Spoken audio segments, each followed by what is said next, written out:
性爭論佩戴頭巾等問題嗰陣咁，情況會再次升級並爆發。我哋而家確實睇到呢啲事出而家新聞中，所以我感覺伊朗危機會更廣泛地升級。呢個亦會影響世界上其他嘅戰爭，比如我提到嘅向俄羅斯供應無人機，以及俄羅斯試圖喺背後介入。我哋可能會睇到俄羅斯嘅參與，唔一定係軍事上嘅，但肯定係喺支持方面。而且我認為近期喺網絡空間亦會出現一啲干擾。帕克接着話：我啱啱睇咗我之前嗰段影片嘅記錄文稿，我會將嗰段關於伊朗預言嘅影片連結放喺評論區同結尾。我確實睇到伊朗喺經歷呢段困難期後，長遠嚟看會有非常積極嘅未來，但在短期內，我之前嘅預測提到過美國船隻可能遇襲，比如航母之類嘅。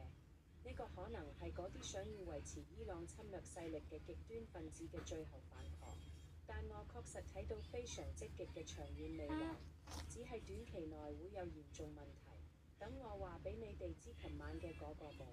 琴晚我夢到自己同一群恐怖分子坐喺一架車入面，同我一齊嗰個人係個伊朗恐怖分子，佢喺夢入面話我知，佢嘅細路被異教徒殺害咗。佢打算去殺別人嘅細路，我喺夢入面試圖勸佢，話呢個唔係正確嘅做法。當時佢正在往汽車炸彈入面安裝引信。首先，呢個是否意味住我嘅夢預示咗即將發生嘅汽車炸彈襲擊？呢啲汽車炸彈唔一定喺伊朗，可能喺任何地方。我感覺呢個可能係伊朗極端分子對西方嘅最後反抗，所以我哋會睇到呢類事件嗎？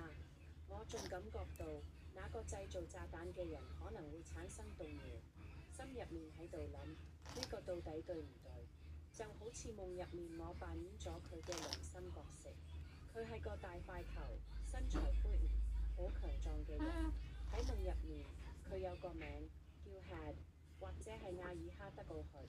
我想